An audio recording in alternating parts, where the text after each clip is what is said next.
आज के वीडियो में हम बात करेंगे फेयर वैल्यू गैप के बारे में।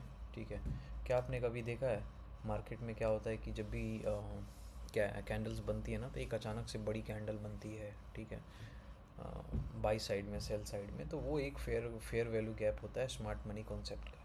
ठीक है, तो हम इसमें आज ये समझेंगे कि ये फेयर वैल्यू गैप एक्चुअल में होता क्या है। ठीक है, तो फेयर वैल्यू को पहचानने का सबसे सिंपल तरीका है कि हमें 3 कैंडल फॉलो करनी होती है जो एक साथ बनी हो। ठीक है, 3 कैंडल एक साथ बनी हो, उसे हम वहाँ पे हम फेयर वैल्यू गैप को आइडेंटिफाई कर सकते हैं ईजिली। ठीक है, पहली कैंडल, दूसरी कैंडल, तीसरी कैंडल।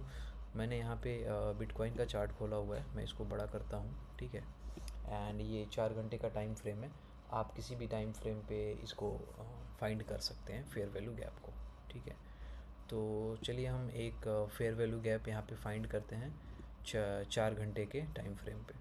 तो आप देख सकते हैं यहाँ पे 1 2 3 कैंडल है। ठीक है, यहाँ भी आप 3 कैंडल देख सकते हैं जिसमें काफ़ी ज़्यादा बाइंग आई है कभी कभी। ठीक है, तो 1 2 3। ठीक है, 1 2 3। जैसे मैं आपको एक लेटेस्ट एग्जांपल दिखाता हूँ 9 तारीख का। ठीक है, आपको समझने में आसानी होगा। Candle number 1। ठीक है, मैं आपको यहाँ पे मार्क भी करता हूँ। ये होगी कैंडल नंबर 1। ठीक है, ये होगी हमारी कैंडल 2। जैसा कि मैंने आपको बताया, हमें 3 कैंडल को फाइंड करना होता है। और एक यहाँ पे कैंडल आप देख सकते हैं, रेड कलर की कैंडल है। ये कैंडल का कलर कुछ भी वो मैटर नहीं करता है। ठीक है, तो आप देखो यहाँ पे 3 कैंडल हमने फाइंड कर लिया। ठीक है, 1 2 3। अभी आप ये देखोगे कि ये पहली कैंडल, दूसरी कैंडल, तीसरी कैंडल। तो पहली कैंडल और तीसरी कैंडल के बीच में एक बहुत बड़ा गैप आपको दिखता होगा। ठीक है, ये इतना बड़ा गैप आप देख रहे हैं ना, ये यहाँ से यहाँ तक, इसी को हम फेयर वैल्यू गैप कहते हैं। तो अभी हम इसको कैसे आइडेंटिफाई करेंगे? हमने आइडेंटिफाई तो कर लिया। ठीक है, अभी आइडेंटिफाई करने के बाद हमें इसको मार्क करना होता है। ठीक है, तो हम क्या करते हैं, इसको मार्क करने का तरीका क्या है? ठीक है, पहली कैंडल की विक जो ये है, ठीक है, और तीसरी कैंडल की लो।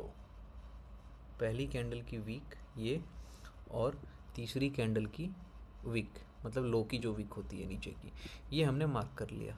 ठीक है, ये हमारा क्या हो जाएगा? ये हमारा हो जाएगा, मैं आपको यहाँ पे लिख देता हूँ, फेयर वैल्यू गैप। ठीक है, ये हमारा फेयर वैल्यू गैप हो गया।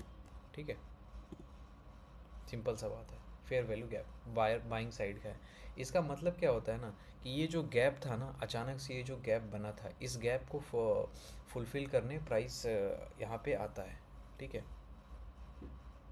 मार्केट इसको, ये जो गैप बनता है ना इस बड़ी कैंडल में, जो लोग इन्वॉल्व होते हैं, तो यहाँ पे जो ये गैप होता है, इस गैप को फिल करने मार्केट आता है।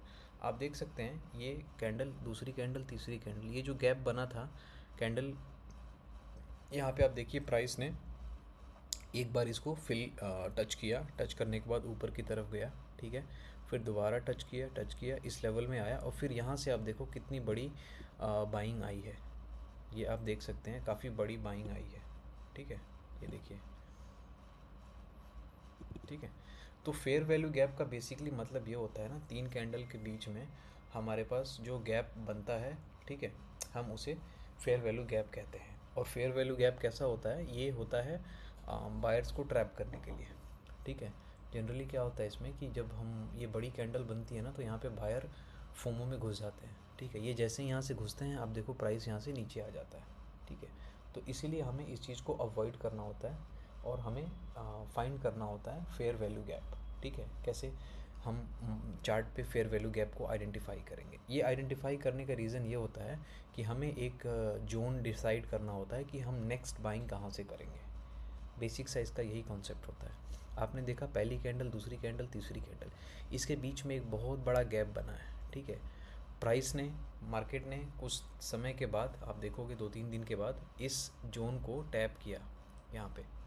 ठीक है, एंड टैप किया, और फिर यहाँ से आप देखो ये ऊपर की तरफ निकल गया है, अभी तक आया नहीं है। फिर जब दोबारा आएगा इस रेंज में, तो हो सकता है कि पॉसिबिलिटी है कि यहाँ से दोबारा से आप एक बाइंग देख सकते हैं। वैसे तो मार्केट अभी काफ़ी ऊपर चला गया है, ये हम दूसरे वीडियो में समझेंगे कि हमें एंट्री कैसे बनानी होती है। अभी का हमारा टॉपिक ये था कि हमें फेयर वैल्यू गैप कैसे फाइंड करना होता है। ये तो बाई साइड का फेयर वैल्यू गैप था। अभी हम सेल साइड का भी फेयर गैप ऐसे ही फाइंड कर सकते हैं। 3 कैंडल्स का कॉम्बिनेशन आप कहीं भी पकड़िए और वहाँ पे आप डिसाइड कर सकते हैं। ये देखिए 1 2 3, ठीक है। तो रूल हमारा क्या कहता है, 3 कैंडल होनी चाहिए, ठीक है। 3 कैंडल में पहली कैंडल और ये देखिए तीसरी कैंडल का वीक आपको मार्क कर लेना है, ठीक है। तो आप जब ये देखोगे ना तो ये उतना वैलिड नहीं है, ये फेल हो जा रहा है एफ। तो आपको जेन्युइन एफ फाइंड करना होता है, ठीक है। जेन्युइन एफ का मतलब क्या होता है कि जो वैलिड हो, ठीक है। ऐसा नहीं कि आप चार्ट पे कहीं भी ना एफ फाइंड करते रहेंगे, ठीक है। अब यहाँ पे देखो बैक टू बैक ये मार्केट गिरा हुआ है, ठीक है।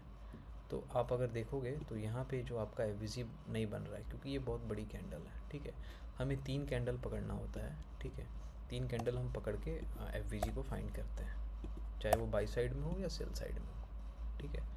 मार्केट में होगा कहीं ना कहीं हम देख सकते हैं, छोटे से टाइम फ्रेम पे जाएं तो हमें शायद सेल साइड में भी देखने को मिलेगा, ठीक है। आपको मैं चार्ट पे लेके चलता हूँ, एक बार कोशिश करते हैं हम सेल साइड का भी फाइंड करें, ठीक है। ओके, इसमें हमें, ठीक है, आप देखो यहाँ पे 1 2 3, ये 3 कैंडल है। मैं आपको यहाँ से दोबारा से दिखाता हूँ, कहाँ गई ये 1 कैंडल 2 कैंडल 3 कैंडल, ठीक है। तो यहाँ भी एक बहुत बड़ा गैप आया हुआ है, ठीक है। तो अभी हम अगर इसको मार्क करें ना, पहली कैंडल और तीसरी कैंडल जो सेल साइड की है, ये देखिए, तो ये हमारा बेरिश फेयर वैल्यू गैप हो गया, ठीक है। आप देखिए प्राइस नीचे गिरा, ठीक है, दोबारा से इस जोन में आया, इस रेंज को टैप किया और वहाँ से नीचे गिर गया प्राइस। आप देखिए ये प्राइस नीचे की तरफ गिरता गया, ठीक है। मैं इसको आगे भी बढ़ाऊंगा तो आपको रिज़ल्ट वही मिलेगा, ठीक है। हमने कहाँ पे मार्क किया था, यहाँ पे मार्क किया था, ठीक है। ये देखिए, ठीक है, ये देखिए जब जब मार्केट इस जोन को टैप कर रहा है वहाँ से मार्केट गिर रहा है, ठीक है। ये देखिए जब ये गिरना बंद हो जाएगा तो फिर ये जोन इनवैलिड हो जाता है, फिर हम नए जोन को फाइंड करते हैं। देखिए यहाँ से प्राइस नहीं गिर रहा है क्योंकि अब प्राइस बुलिश हो चुका है, ठीक है। तो ये फेयर वैल्यू गैप यहाँ पे इनवैलिड हो जाता है, जहाँ तक वैलिड है, ठीक है। तो ये तरीका होता है चार्ट पे हमें कैसे फेयर वैल्यू गैप को फाइंड करना होता है। मैंने आपको बाई साइड का भी ढूंढ के दिखाया एंड सेल साइड का भी ढूंढ के आपको दिखाया। तो आप भी इसी तरह से चार्ट पे एफ को फेयर वैल्यू गैप को फाइंड ईजिली कर सकते हैं, ठीक है। तो आई होप कि आपको ये वीडियो अच्छा लगा होगा, ठीक है। अच्छा लगे तो आप कमेंट एंड सब्सक्राइब करिए, ठीक है, लाइक करिए। मैं आपको इसके बाद का जो टॉपिक होगा, change of character, sorry smart money concept में और भी होते हैं, ऑर्डर ब्लॉक होता है, बहुत सारी चीज़ें होती है, तो मैं उस किसी नए टॉपिक पे आपको वीडियो बना के लेके आऊँगा आपके लिए, ठीक है। तो ठीक है, मिलते हैं आपसे नई वीडियो में, तब तक के लिए take care, good night, bye bye.